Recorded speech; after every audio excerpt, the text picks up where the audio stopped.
O início dos anos 2000 foi marcado por uma série de assassinatos em Miami, crimes cruéis cometidos a sangue frio e que colocaram a população do sul da Flórida, nos Estados Unidos, em alerta e preocupação. As vítimas eram mulheres jovens, na casa dos 30 anos, e que tinham em comum uma vida marcada pela dependência química, sua beleza e a profissão que exerciam. Todas eram trabalhadoras do sexo. Eram vítimas que tinham seus corpos descartados dentro de malas ou em riachos. Foram ao menos 6 vítimas, só que as investigações travaram e não foram capazes de concluir se todas as mortes haviam sido causadas pela mesma pessoa, muito menos quem seria essa pessoa. Mas tinham uma pista importantíssima. Os crimes haviam parado, não porque o criminoso simplesmente quis parar de matar, ou porque tinha morrido. Não, o assassino em série tinha fugido para outro país, seu país de origem, o Brasil.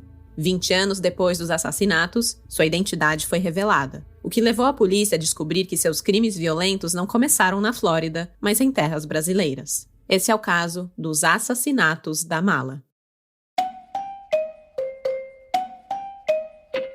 Alô, olá, alô, vai tudo bem? Bem-vindos ao Café com Crime, o podcast onde você pode ser o aficionado por crimes reais que você é, sem julgamentos. Eu sou a Esté Zorubi, ou Dona Café, como preferir, e hoje vamos falar de um caso ocorrido nos Estados Unidos que ficou conhecido como The Suitcase Murders, ou em tradução livre, Herbert Richards, os assassinatos da mala. Mas Esté, caso gringo não, vem aqui pros casos 100% brasileiros. Palma, palma, não priemos cânico. O Café com Crime é o seu podcast de casos nacionais, casos BR sim, e sempre será, mas esse caso tem o seu pezinho no Brasil, não se preocupem. Como vocês escutaram na sinopse e também no título desse episódio, esse é o caso de um assassino em série brasileiro que atuou nos Estados Unidos. O caso foi uma sugestão dos crimezeiros Danilo Bacelar, Além dos Oráculos e Vagnão_F. Antes de começar, tenho um recadinho para vocês que apoiam ou querem começar a apoiar o podcast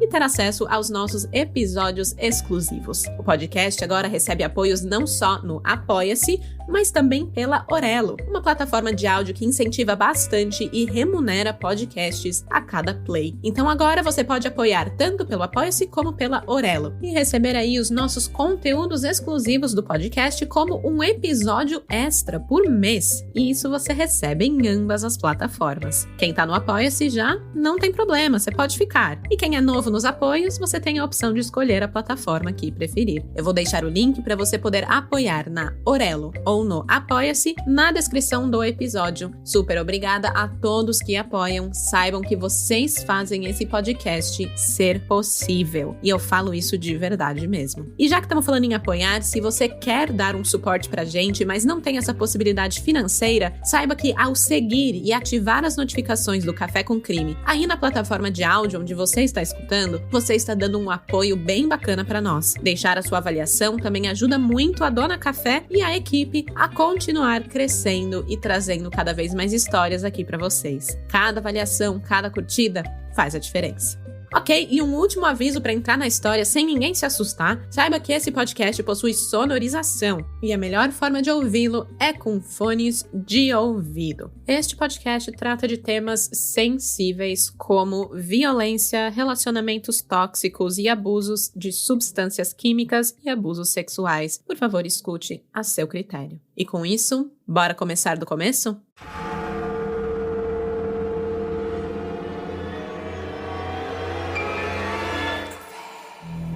Subtle results, still you, but with fewer lines. Botox Cosmetic, onabotulinum toxin A, is a prescription medicine used to temporarily make moderate to severe frown lines, crow's feet, and forehead lines look better in adults. Effects of Botox Cosmetic may spread hours to weeks after injection, causing serious symptoms. Alert your doctor right away as difficulty swallowing, speaking, breathing, eye problems, or muscle weakness may be a sign of a life-threatening condition. Patients with these conditions before injection are at highest risk. Don't receive Botox Cosmetic if you have a skin infection. Side effects may include allergic reactions, injection site pain, headache, eyebrow and eyelid drooping, and eyelid swelling. Allergic reactions can include rash, welts, asthma symptoms, and dizziness. Tell your doctor about medical history, muscle or nerve conditions including ALS or Lou Gehrig's disease, myasthenia myasthenia gravis, or Lambert-Eaton syndrome and medications, including botulinum toxins, as these may increase the risk of serious side effects. For full safety information, visit BotoxCosmetic.com or call 877-351-0300. See for yourself at BotoxCosmetic.com. I can say to my new Samsung Galaxy S25 Ultra, hey, find a keto-friendly restaurant nearby and text it to Beth and Steve. And it does, without me lifting a finger. So I can get in more squats anywhere I can. 1, 2, 3. Will that be cash or credit? Credit. 4. Galaxy S25 Ultra, the AI companion that does the heavy lifting so you can do you. Get yours at Samsung.com. Compatible with select apps. Requires Google Gemini account. Results may vary based on input. Check responses for accuracy.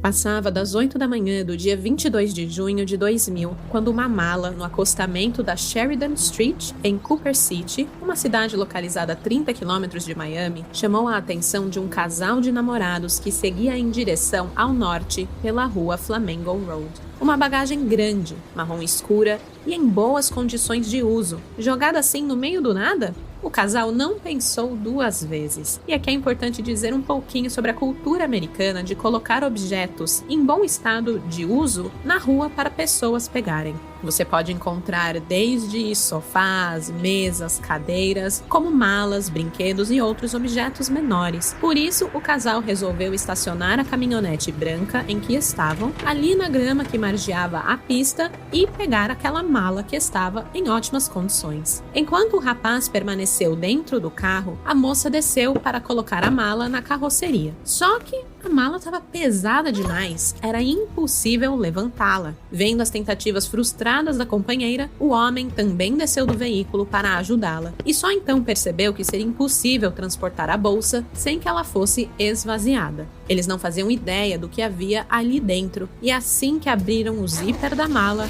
recuaram horrorizados. Dentro da mala havia um corpo nu, cuidadosamente encaixado em posição fetal. Tratava-se de uma mulher morena, de cabelos ondulados na altura dos ombros, bagunçados sobre sua pele pálida e machucada. Ela tinha 4 tatuagens que chamaram a atenção, e o estado do seu cadáver deixava claro que ela havia sido brutalmente espancada até a morte.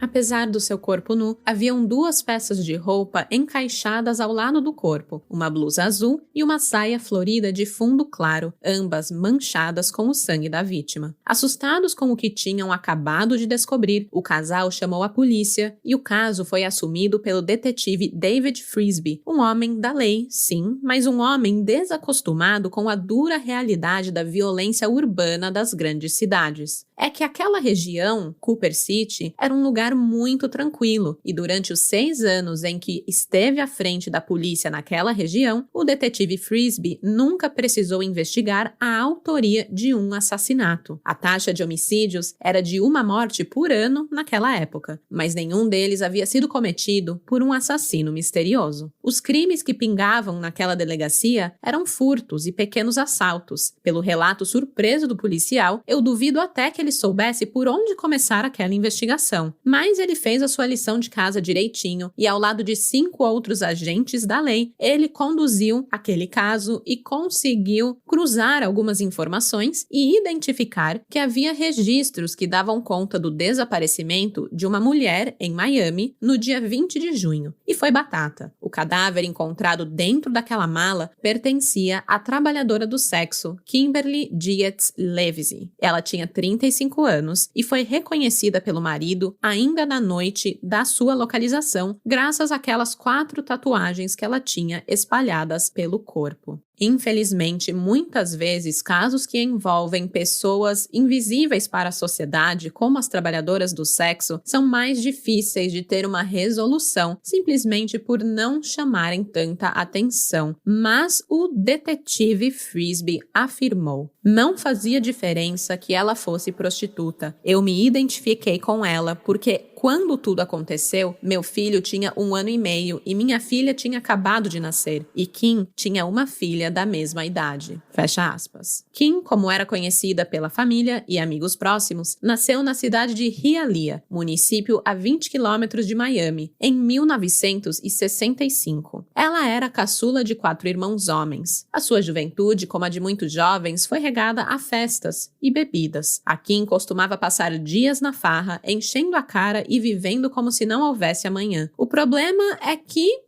as consequências sempre chegavam e ela precisava lidar com elas, inclusive com o seu vício em álcool, que trazia muitos problemas para a sua vida. Ela viveu perigosamente, se drogando e se prostituindo até os 29 anos, quando finalmente decidiu iniciar um programa de reabilitação no condado de Broward, onde conseguiu alcançar a tão sonhada sobriedade. Foi então que ela iniciou a busca pela realização dos seus sonhos. A Kimberly sonhava em formar uma família e viver aquele belo sonho americano. 3 anos depois, agora com a sua vida nos eixos, ela se mudou para a cidade de Hollywood, no sul da Flórida, um município homônimo ao Distrito das Celebridades lá na Califórnia, mas aqui a gente está no outro lado do país, estamos falando aqui da Flórida. Lá em Hollywood, ela alcançou o seu recomeço, conseguindo um emprego como babá. Sóbria e empregada, Kim estava pronta para os próximos passos. Em 1996, ela conheceu Michael Livesey, um mecânico de carros exóticos que também lutava contra o vício. Eles se conheceram em uma casa de recuperação em Hollywood e logo se aproximaram. Parecia mesmo que sua vida havia mudado. O primeiro beijo do casal só rolou 6 meses depois do primeiro encontro e juntos decidiram compartilhar a vida a partir daquele momento. 2 anos depois, Kim descobriu que estava grávida e com 8 semanas eles resolveram se casar. O casamento aconteceu no dia 6 de junho de 1998 em uma capela do Secret Woods Nature Center em Dania Beach.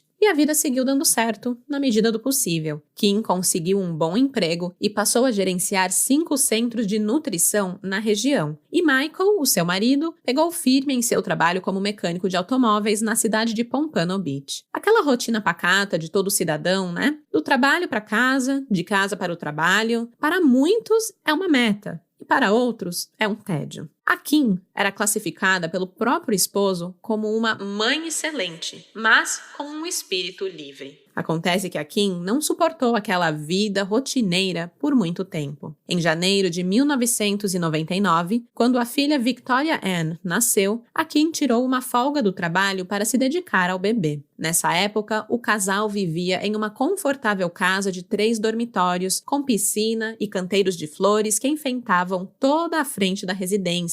Então, assim, depois de todos os pesadelos que a Kim enfrentou na sua vida, ela havia finalmente alcançado o seu objetivo de viver aquele sonho americano, de ter aquela casinha com a cerca branca, aquele gramado. Finalmente tinha acontecido e ela parecia feliz. Quem convivia com ela, entretanto, foi categórico ao afirmar que a Kim foi acometida por uma forte depressão pós-parto. E foi nessa época que ela sucumbiu de volta aos seus vícios e teve uma recaída daquelas, se afundando de vez nas drogas. A Kim passou a sumir por dias, às vezes por semanas, lá na cidade de Miami, deixando a pequena filha sob os cuidados exclusivos do pai. Ainda assim, Michael ofereceu apoio e suporte por pouco mais de 1 ano, até que em maio do ano 2000, ele deu entrada no pedido de divórcio, citando como justificativa para sua decisão os problemas com abuso de drogas e tendências suicidas da mãe. Ele temia pela vida de Kim, mas principalmente pela segurança da filha. Kimberly estava tão fora de controle que chegou a abordar um policial à paisana no Legion Park de Miami, oferecendo sexo oral em troca de $25. Ela foi presa por essa investida e liberada no dia 13 de junho sob a condição de se internar em um centro de tratamento contra drogas no sul de Miami, um local de onde ela fugiu menos de 24 horas depois. Uma semana depois, no fundo do poço, ela decidiu que queria voltar para casa e ter sua família de volta. Ela sabia que o processo era difícil, mas ela já tinha conseguido passar por aquilo uma vez, então certamente teria sucesso novamente, principalmente porque sabia que podia contar com o apoio do marido. Kim passou a mão no telefone e ligou para Michael. Emocionada, disse que a festa havia acabado e que era hora de voltar para casa. Mesmo com o divórcio em andamento, Michael aceitou ouvir a sua esposa e estender a sua mão. Ele amava Kim e estava disposto a tudo para ajudá-la. No dia 20 de junho do ano 2000, eles combinaram de se encontrar em uma reunião do grupo Alcoólicos Anônimos às 10 da noite, mas Kim não apareceu. Só que não foi porque ela deu bolo. Naquela noite, ela se despediu da colega com quem estava morando e deixou o duplex de cor pêssego que dividiam em El Portal, uma aldeia no condado de Miami-Dade. Ela vestia sua blusa azul e uma saia florida de fundo claro. Ela estava animada e otimista, estava indo ao encontro da chance de ter a sua vida de volta. Mas ninguém sabe os motivos que a fizeram desviar de seu caminho. Se Kim foi abordada por alguém ou se ela tinha um encontro prévio com outra pessoa, jamais saberemos. Mas é fato que o seu corpo foi encontrado 36 horas depois, dentro de uma mala, na cidade de Cooper City. E a causa da morte foi atestada como traumatismo crânioencefálico, um crime que chocou toda a região de Miami.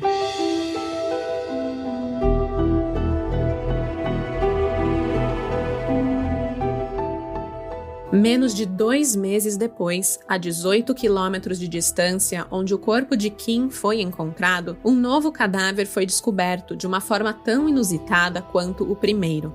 Era a manhã do dia 9 de agosto do ano 2000, quando uma mulher passeava com o seu cachorro pela Southwest 31st Avenue, no condado de Broward, e ela estava ali bastante distraída e acabou tropeçando em uma mochila preta, bastante volumosa, com mais de 1 metro de comprimento. A mochila estava abandonada a poucos metros do Medic Legal Institute, algo como o Instituto Médico Legal aqui do Brasil. Ficava ali bem pertinho de Dania Beach. Essa moça que passeava com o cachorro estranhou o volume e o peso daquela mochila, mas ela não arriscou abri-la e preferiu chamar a polícia para que os agentes lidassem com aquela situação. Foi a melhor decisão que ela pôde ter tomado, pois assim que os policiais abriram aquele zíper, encontraram o corpo de outra mulher. A bolsa foi abandonada tão perto do IML americano que os investigadores forenses percorreram apenas 50 metros do escritório com uma maca para poder recolher o corpo e levá-lo de volta andando para uma autópsia. A mochila foi encaminhada para o laboratório criminal do gabinete do xerife para que os técnicos pudessem buscar por impressões digitais, algum resíduo de DNA ou qualquer outra evidência que pudesse levá-los à identidade de quem teria cometido aquele crime, mas também da identidade da vítima. O que chamou a atenção a princípio foram as tatuagens pelo corpo daquela mulher, que também eram 4, e a maneira como o corpo foi encontrado. Bastava bater os olhos naquele cadáver para perceber que a moça apanhou muito. Eram muitos os hematomas e as características batiam demais com o caso de Kimberly, ocorridos apenas 2 meses antes. A mulher ainda não identificada tinha os cabelos escuros, olhos verdes, sua altura era de 1,70 m. Também batia com a da primeira vítima, né? Essas características todas. E claro, o número de tatuagens era uma coincidência atormentadora. A autópsia confirmou que a vítima foi assassinada, mas a causa da morte não foi divulgada. A identificação não demorou a acontecer. Na noite daquele mesmo dia, 9 de agosto, os investigadores chegaram à conclusão que o cadáver pertencia a Cia Demas, uma garota de 21 anos que, assim como Kim, também era uma profissional do sexo. A vítima tinha antecedentes criminais, a maioria deles relacionadas ao abuso de drogas e com o seu ofício, a prostituição. Ela chegou a ser presa algumas vezes para cumprir pena por seus delitos, mas sempre em curtos períodos. A jovem nasceu em Chicago, mas mudou para Hollywood, na Flórida, ainda criança. Descrita pela mãe, Pam Seiger, como uma menina doce e sensível, a Cia era daquelas que resgatavam animais abandonados nas ruas da cidade sem pensar 2 vezes.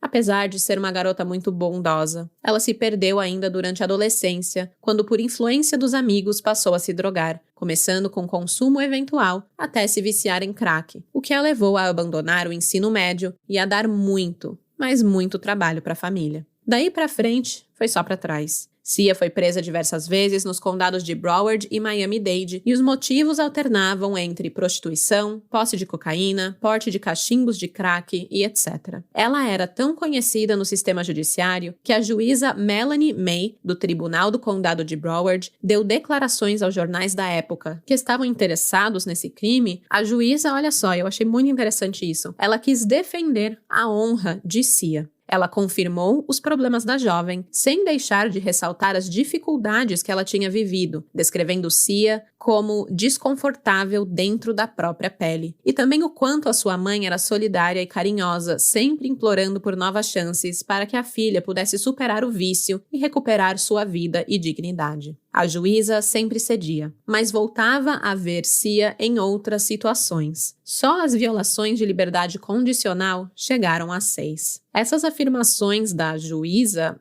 me tocaram bastante, porque é difícil, às vezes, né, a gente ver o sistema tendo um olhar tão empático para uma pessoa e entender que ela passa por situações, essas situações de vida, não porque ela quer, obviamente, mas por todo um contexto e coisas que acontecem psicologicamente, socialmente, dentro da família, né, que levam a pessoa a esse lugar. É óbvio, né, quando você olha alguém como a Cia, que tinha tantos problemas, que estava sempre na rua, que estava ali sendo consumida pela dependência química que ela tinha, é óbvio que a pessoa não quer estar ali, não quer estar nesse lugar. É óbvio que essa pessoa precisa de ajuda, e ver uma juíza se levantando, se colocando na frente da imprensa para defender a honra dessa vítima de um homicídio, eu achei muito, muito interessante. Continuando aqui com um pouquinho mais de histórico da Cia. Em 1996, ela teve um filho, porém o seu estilo de vida e o seu vício foram motivos suficientes para embasar um pedido de guarda unilateral e a criança foi entregue aos cuidados da avó materna. Foi uma decisão,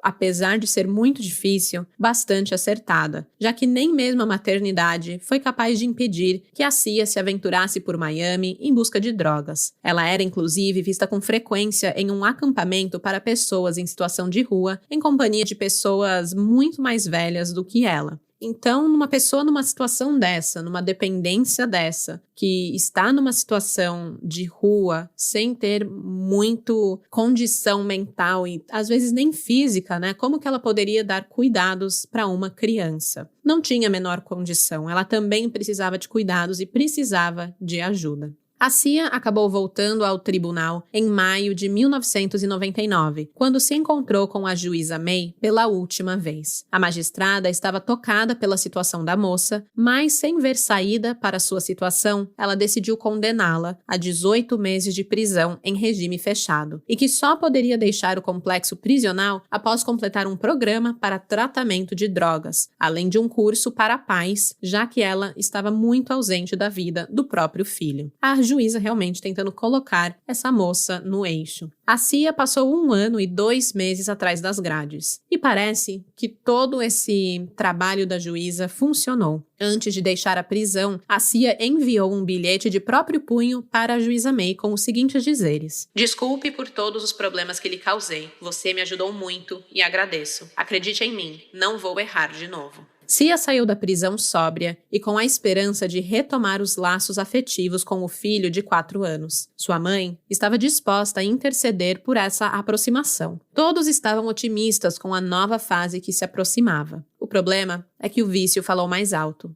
De novo. 2 semanas depois, Cia já estava de volta às ruas, implorando por dinheiro aos amigos para poder alimentar o seu vício. O interessante é que a maioria dos amigos se recusou a financiar as drogas, se recusou a botar Cia de novo nesse caminho. Ela tinha boas pessoas ao seu redor também. E cá entre nós é assim que os amigos de verdade deveriam agir, né? A Cia, infelizmente, foi incapaz de cumprir a promessa que fez a juíza em seu bilhete, de focar em sua recuperação. E não demorou muito até que o seu corpo fosse encontrado no condado de Broward, dentro daquela mochila.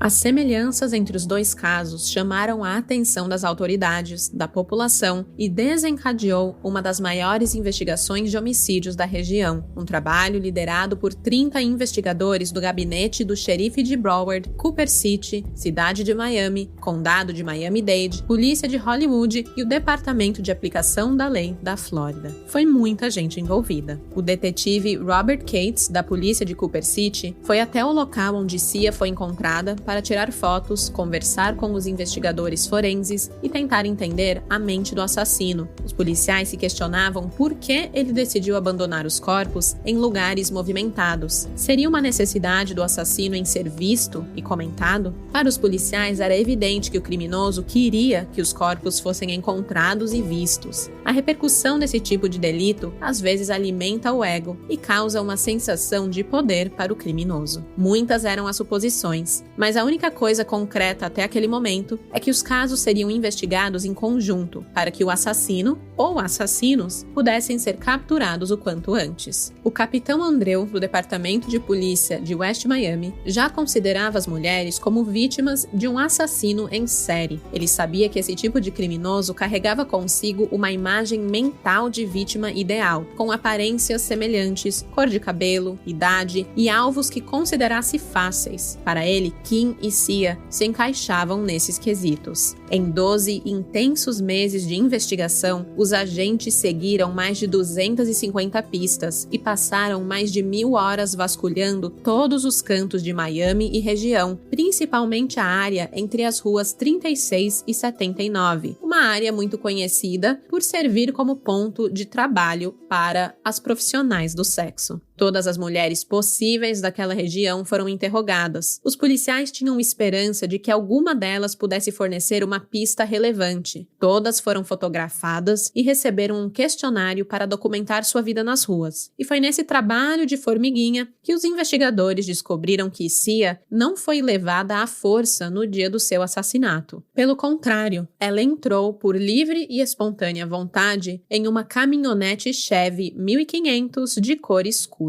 Um veículo alto, de cabine estendida, pala de sol cromada fina, aros cromados e pneus grandes. Era conduzido por um homem branco, de aproximadamente 40 anos, um pouco acima do peso e que usava bigode. Após o encontro com esse homem misterioso, o corpo de Sia foi encontrado 24 horas depois, dentro da mochila. Apesar da intensa investigação e dessa pista importante que dava aos policiais as primeiras características de quem poderia ser o suspeito, o serial killer, a sensação de avanço na investigação foi se perdendo e nada mais foi descoberto sobre o misterioso homem branco, bigodudo, o suspeito dos assassinatos. Até que uma vítima nova aparece. Jessica Good foi morta a facadas no dia 30 de agosto de 2001. O seu corpo foi jogado na Baía de Biscayne, um local onde foi encontrado flutuando horas mais tarde. Essa terceira vítima só foi descoberta 1 ano após o assassinato de Sia Demas. E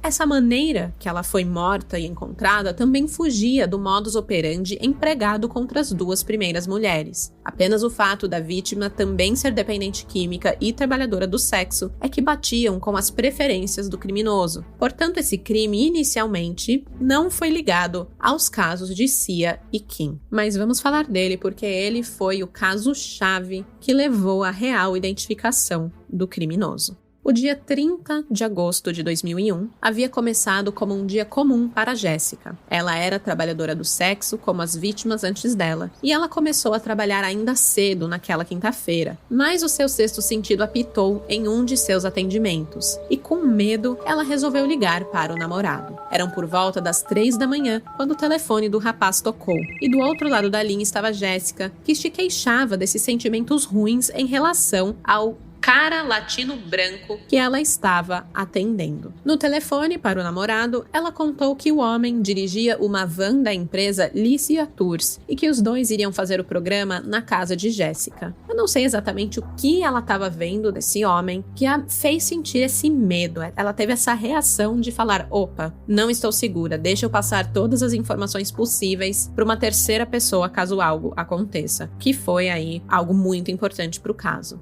Enfim, na verdade, esse namorado que ela estava ligando e passando as informações, na verdade, mais parecia o seu cafetão, tá? Porque quando ela liga e fala tudo isso, ele acalma a Jéssica, incentiva que ela continuasse com o programa e só solicita que ela tentasse descobrir o endereço do cara e também lhe passar o número do telefone que estava estampado na lateral da van, né? Daquela van comercial, tinha lá o telefone da empresa. A Jéssica fez tudo isso. O namorado /cafetão também pediu para a Jéssica retornar a ligação assim que ela chegasse em casa. Mas é claro que isso não aconteceu. O medo que a jovem sentiu de seu cliente não era infundado. A sua vida realmente estava em risco. Não há muitas notícias sobre o assassinato e a vida de Jessica Good. Por fugir ali do modus operandi dos outros assassinatos, a sua morte não teve a atenção dispensada aos outros casos, mas foram as informações passadas por ela ao namorado /cafetão que mudaram o rumo da história. A partir dali, a polícia teria uma pista concreta a seguir. O número anotado pela vítima, ali da lateral do carro, foi fornecido aos policiais e eles entraram em contato com a empresa imediatamente. Assim, eles descobriram que a empresa de translado, Lícia Tours, tinha apenas uma van com aquele telefone e que Roberto Wagner Fernandes, um funcionário brasileiro da empresa, era o único motorista daquele carro.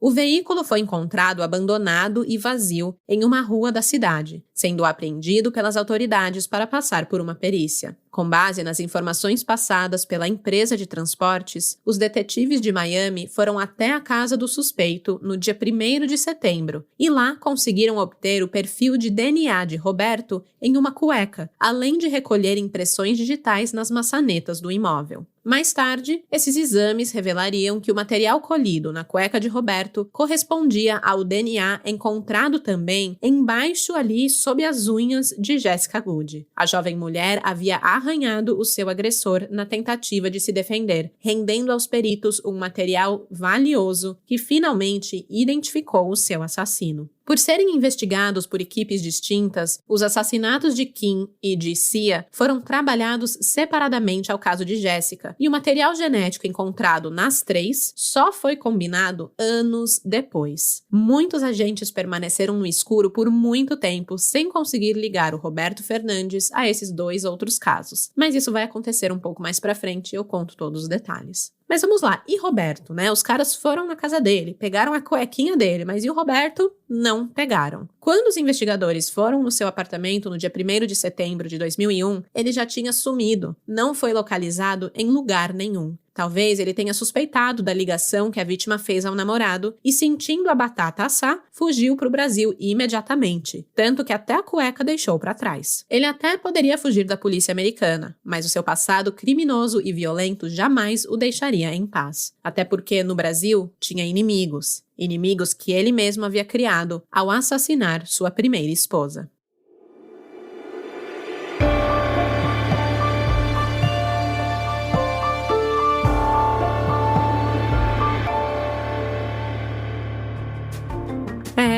É tenso. Por isso, vamos pausar, tomar um gole do seu café e, com o calor que tem feito, vamos de café gelado. Pois é, crimezeiros, o calor chegou e com ele a temida pizza embaixo do braço. E como de desgraça já basta esse episódio, a pizza na sua roupa tem que sumir, essa desgraça a gente não quer. Ainda bem que esse aí é um caso que tem solução. A undershirt da Insider protege contra manchas de suor, tem camadas extras para quem transpira mais e ainda mantém sua confiança lá em cima. Seja para o carnaval, uma viagem ou o dia a dia dentro do escritório, a undershirt da Insider é perfeita e você pode dar tchau pra pizza embaixo do braço. Bora enfrentar a onda de calor com conforto e estilo. E tem mais! Em fevereiro, aproveite 12% off no site da Insider ao usar o cupom Café com Crime. É só acessar o link que tá na descrição desse episódio e o desconto já vai direto pro seu carrinho. Não tem erro.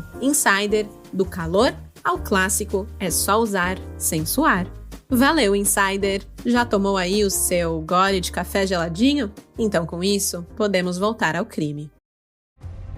Get ready for Netflix's gripping new medical drama, Pulse. Set in a cutting-edge Miami trauma center, third-year resident Dr. Danny Sims is unexpectedly thrust into a promotion when beloved Chief Resident Dr. Xander Phillips gets suspended. Then, with the emotional and physical stakes at their highest, a storm will push the hospital and its residents to their limits. Witness how life can change in a heartbeat when you're operating under pressure. Watch Pulse, April 3rd, only on Netflix.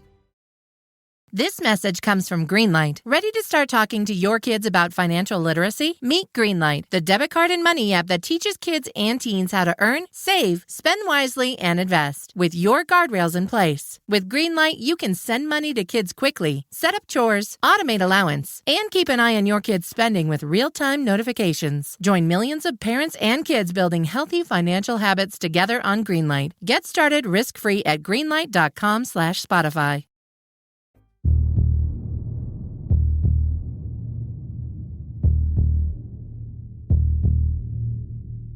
Poucas são as informações sobre a vida pessoal do piloto de avião Roberto Wagner Fernandes. O que sabemos é que ele carregava consigo um rastro de crimes praticados contra mulheres, tinha um longo passado de envolvimento com profissionais do sexo e também possuía acusações de agressões e tentativas de estupro já em solo brasileiro a partir de 2003. Mas talvez o ponto mais chocante do seu passado seja o assassinato da própria esposa, Daniele Amaral Bolsas Fernandes, um crime cometido em Londrina, no Paraná, 4 anos antes dele iniciar a sua série de assassinatos na Flórida. Tudo começou na madrugada do dia 18 de novembro de 1996, no apartamento onde Roberto, na época com 31 anos, dividia com a esposa Daniele, de 27 anos, e a filha do casal de apenas 5 anos. Os conflitos entre o casal se iniciaram depois que uma trabalhadora do sexo ligou para a residência da família para confirmar a validade de um cheque passado por Roberto. Olha só a situação. Acontece que o Roberto, para pagar essa mulher, deu um cheque em nome da companhia aérea que ele trabalhava. E a mulher, do outro lado da linha, queria saber se esse cheque possuía fundos, porque ela estranhou não estar no nome do cliente, e sim de uma companhia. É claro que essa ligação causou uma tremenda briga entre Roberto e Daniele. Ela ficou enfurecida e com toda a razão, diga-se de passagem.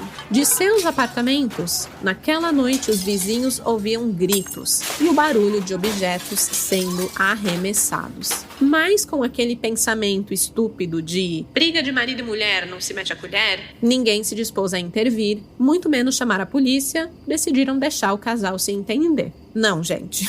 Não. Se tá tendo gritaria, se tá tendo violência, liga pra polícia. Liga pra polícia, entendeu? Não custa nada.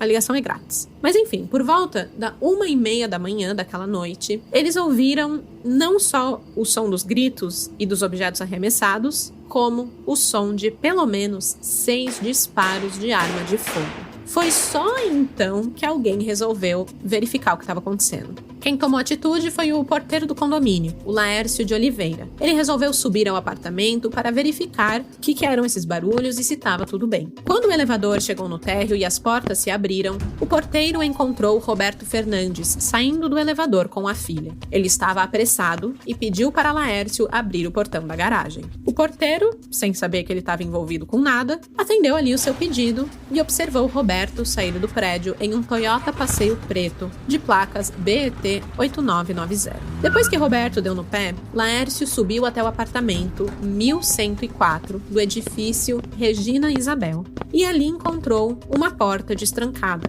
Da porta, ele chamou Daniele, mas diante do silêncio da jovem, ele decidiu entrar na residência, ao lado também de uma vizinha que tinha visto ali toda a comoção. Essa mulher era chamada Raquel. Laércio e Raquel entram no apartamento e encontram Daniele caída no chão do quarto, ainda com vida. Ela havia levado 2 tiros no tórax. A mulher chegou a receber atendimento médico, mas não resistiu aos ferimentos, indo a óbito antes que pudesse ser transferida para o hospital. O apartamento foi lacrado pelos peritos, que encontraram a pistola usada no crime, o pente e os projéteis da arma. Além disso, também foram recolhidas 2 garrafas de bebida alcoólica e lençóis sujos de sangue. A arma do crime, por sinal, não tinha registro. O corpo da professora de educação básica foi enterrado no cemitério São Pedro, no centro de Londrina, na presença de vizinhos e familiares, que se recusaram a conceder entrevistas para a imprensa. Poucos dias após o crime contra Daniele, a trabalhadora do sexo, que foi o gatilho da discussão entre o casal, procurou a Delegacia de Polícia Civil de Londrina para contar que foi agredida por Roberto Fernandes em um motel da cidade. Ele marcou um encontro com a profissional para atraí-la e poder fazer o que ele queria. Ele estava drogado, bêbado e possesso pelo desfecho trágico que aquela ligação para sua casa, para a casa da sua família, causou. Ele então usou uma garrafa para desferir golpes contra a cabeça da trabalhadora do sexo e ela também foi atingida, além da garrafada, por socos e pontapés. Ela contou para a polícia que Roberto tentou afogá-la na hidromassagem do motel, segurando seu pescoço com força debaixo da água. A sua única forma de se defender eram beliscões que ela distribuiu pelo corpo de seu algoz para tentar escapar. Talvez um pouco desnorteado pelo uso ali associado de cocaína e cachaça, o Roberto deu mole e a moça conseguiu deixar a hidromassagem. Deu aquela respiração profunda, recuperou suas forças e seguiu até a porta do quarto para tentar chamar a atenção dos funcionários do local. Foi nesse momento em que o piloto, o Roberto, recuou dos ataques, falou que estava mais calmo, falou que não ia fazer mais nada e convenceu a mulher a se vestir e deixar o local calmamente, como se nada tivesse acontecido. Ela disse aos policiais que não registrou reclamação na portaria do motel porque ficou com medo de sofrer novas agressões de Roberto, mas que decidiu procurar a polícia para se defender de futuros ataques. Muito acertada, Deveria realmente procurar a polícia.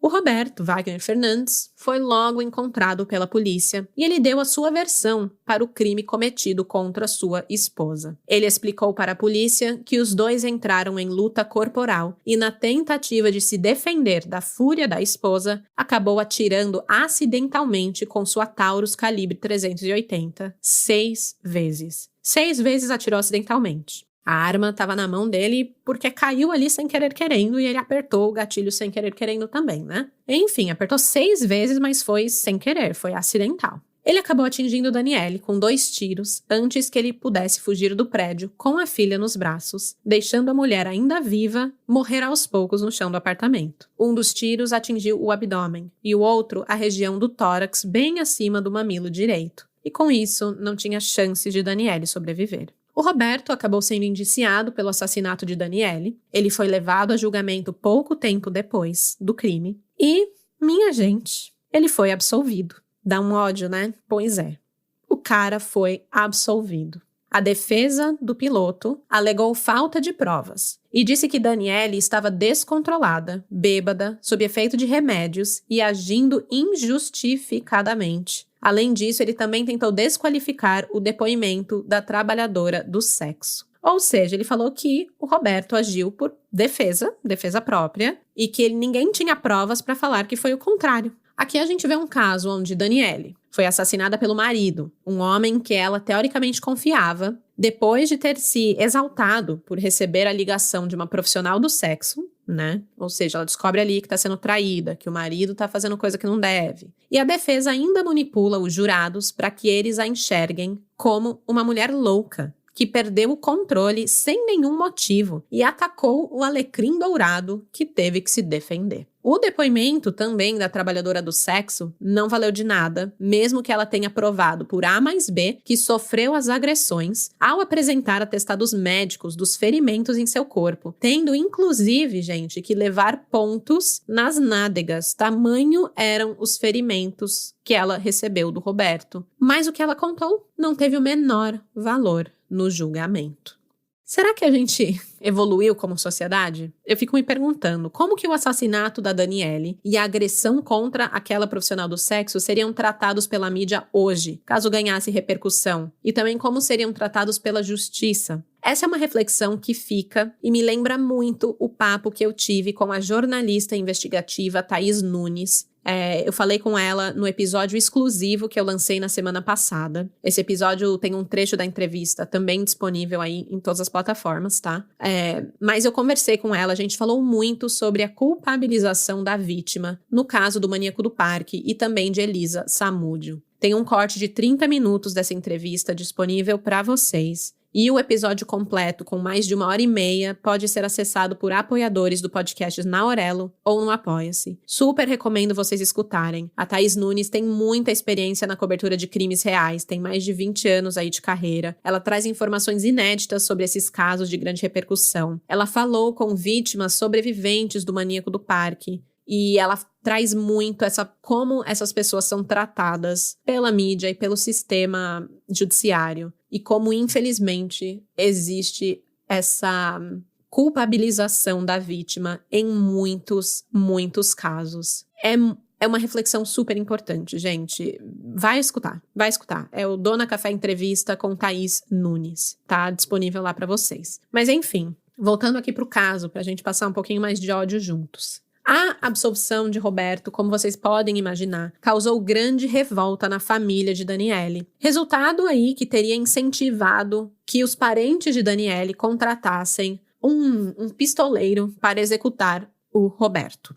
Quero deixar claro que isso aqui é uma hipótese que foi levantada pelos investigadores americanos para justificar o motivo que teria levado Roberto a fugir para os Estados Unidos. Porque, né, ele não precisaria fugir, sendo que ele foi absolvido. Em tese, ele não devia nada para a justiça brasileira, mas ele acabou fugindo e aí acredita-se que seja porque ele foi ameaçado pela família de Daniele. Nunca foi comprovado isso, mas o que a gente sabe é que essa intenção de deixar o passado para trás pode ter sim sido combustível que faltava para Roberto Fernandes migrar para os Estados Unidos. Ele já tinha viajado várias vezes entre o Brasil e os Estados Unidos entre os anos de 96 e 99. Esse deslocamento dele era facilitado graças à sua profissão na aviação. E também fica muito mais difícil de rastrear ele, o que ele fez, sei lá, se ele encontrou mais profissionais do sexo por aí, que ele também agrediu, que ele também fez coisas. É difícil porque ele estava cada hora em um lugar, viajando, entrando e saindo de países, né? Esse deslocamento dele também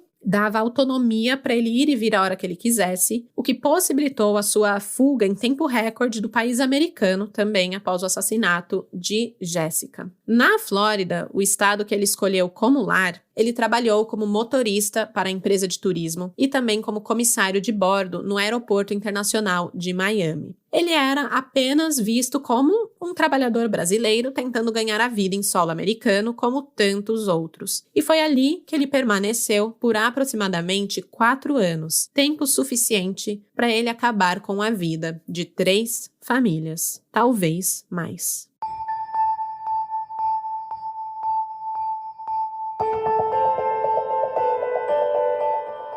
Em 2007, 6 anos após o falecimento de Jéssica, os investigadores de Miami tiveram acesso ao Sistema Combinado de Índice de DNA, que em inglês é chamado de CODIS. Ali eles puderam inserir o processamento dos dados obtidos através da cueca de Roberto Fernandes quando cumpriram o mandato de busca em sua residência, lembram? Pois é. Assim que os dados foram inseridos no sistema, rolou um match daqueles com os perfis de DNA coletados nos homicídios de Cia Demas e Kim Dietz. Ou seja, um sistema ali que une, né, todos os casos que estão acontecendo, as informações finalmente sendo ligadas, né, de casos que antes não tinham sido relacionados. Essa combinação levou os investigadores do escritório do xerife de Broward, os policiais de Cooper City e de Miami, a se reunirem no dia 7 de fevereiro de 2007 para, pela primeira vez, reunirem as provas obtidas durante suas respectivas investigações do homicídio daquelas 3 mulheres. Aí eles descobriram o seguinte: a impressão digital colhida do saco plástico enrolado no corpo de Cia Demas foi apresentada para que eles pudessem traçar um comparativo com as impressões obtidas na van que pegou Jessica Good em Miami. As amostras foram levadas para o Laboratório Criminal de Miami e a análise apontou que a impressão da porta da van correspondia à impressão digital recolhida no corpo de Cia. Foi mais um match comprovando aí a ligação desses casos. Com o nome do suspeito em mãos, os investigadores então entraram em contato com as autoridades brasileiras para obter um padrão de DNA para que pudessem traçar o comparativo definitivo da amostra com a cueca encontrada na residência e com as amostras recolhidas dos corpos das vítimas. Por que eles queriam fazer isso? Porque até então eles tinham o DNA da cueca que eles encontraram no apartamento do Roberto. Mas e se a cueca não era de Roberto? Né? Eles não tinham a confirmação de que aquele DNA era realmente do Roberto. Seria estranho encontrar a cueca de outro homem no apartamento dele? Talvez. Mas eles precisavam provar-lhe de uma vez por todas que aquele DNA era do Roberto e que os casos estavam ligados ao Roberto Wagner Fernandes. Acontece que ao entrar em contato com a polícia brasileira, os policiais americanos, foram informados pela Polícia Federal que não poderiam obter o DNA de um cidadão brasileiro, a menos que ele fosse acusado e preso por um crime cometido no Brasil. Porém, ainda bem, a Polícia Federal concordou em fornecer as impressões digitais de Roberto colhidas na época do assassinato de Daniele. Então, eles não receberam DNA, mas receberam as impressões digitais de Roberto Fernandes. Com o documento em mãos, uma nova análise foi feita no Laboratório Criminal de Miami e, mais uma vez, veio um resultado positivo que correspondia às digitais colhidas nas cenas do crime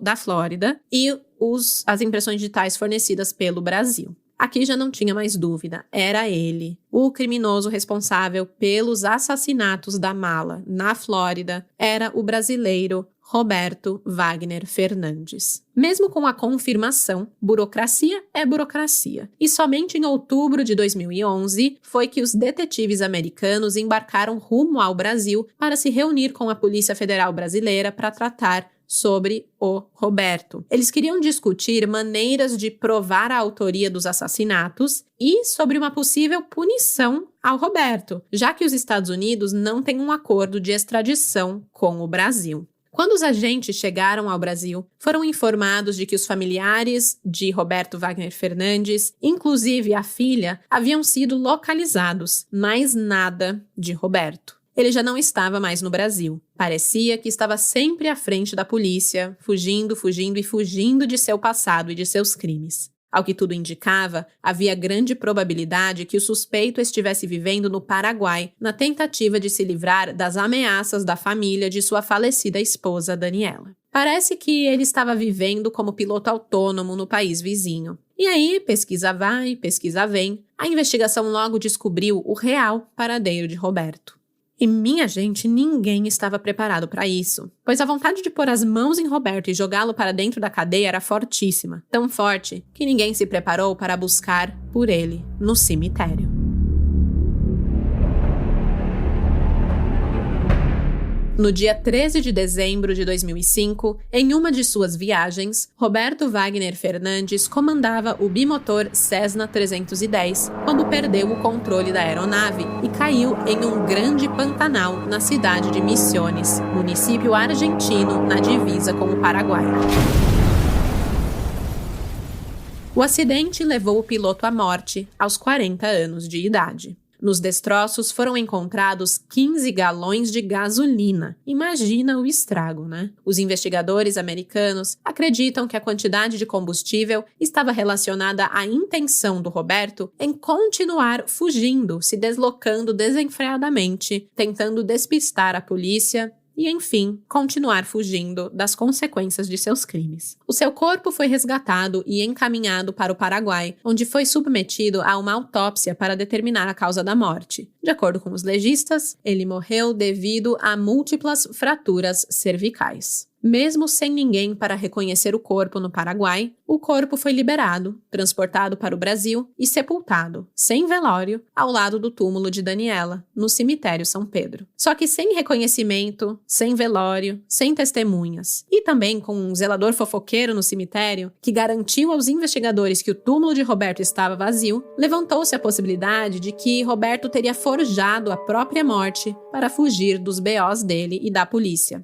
Assim, a polícia brasileira se comprometeu a investigar tal possibilidade. Enquanto a polícia brasileira trabalhava para provar a morte de Roberto, os investigadores americanos procuravam brechas que viabilizassem uma possível condenação caso o suspeito ainda estivesse vivo. Eles usaram como precedente o julgamento de um cubano que foi condenado a 20 anos de prisão por um assassinato cometido nos Estados Unidos, após os promotores de Palm Beach fornecerem as provas para o julgamento em seu país de origem. Também não havia acordo de extradição entre Cuba e os Estados Unidos, Unidos e os policiais se apegaram à possibilidade de explorar um acordo similar no caso de Roberto, para que a justiça fosse feita no Brasil. Somente em setembro de 2018, a Polícia Federal enviou um relatório de inteligência sobre Roberto Fernandes para os investigadores americanos. Esse relatório tinha informações sobre a morte de Daniele, a agressão contra a trabalhadora do sexo que ligou para sua casa e também de uma violência sexual em 2003, um crime cometido, lembro aqui, depois que o Roberto retornou dos Estados Unidos, fugindo da sua série de assassinatos, e chegou no Brasil. Então, ao voltar para o Brasil, ele continuou cometendo crimes. Mas esse crime também não deu em nada e ele nunca foi preso por isso. Roberto também era suspeito de diversos crimes contra trabalhadoras no sexo no Paraná no final da década de 90. O seu alvo eram as mulheres invisíveis perante a sociedade. Ele sabia que as chances de sofrer qualquer tipo de consequência por crimes cometidos contra essas mulheres eram mínimas. O relatório também reforçava a hipótese de Roberto Fernandes não ter morrido na queda do avião em 2005, pois foram encontrados vários registros de residência em seu nome em 2017 e a publicação de uma sentença em seu desfavor em 2018. Para acabar com qualquer dúvida sobre a morte ou não morte de Roberto, em novembro de 2019, a Polícia Federal entrou com um pedido na Justiça do Paraná para exumar os restos mortais daquele túmulo no cemitério São Pedro e finalmente comprovar se ali havia um corpo ou não, e caso positivo, a quem esse corpo pertencia. O pedido foi acatado e em fevereiro de 2020 as autoridades brasileiras enviaram um ofício ao Departamento de Justiça dos Estados Unidos para tratar sobre o recolhimento de amostras dos restos mortais de Roberto, caso houvesse, com o objetivo ali de tratar um comparativo oficial entre o material genético do suspeito e o material recolhido das vítimas de homicídio no início dos anos 2000 na Flórida.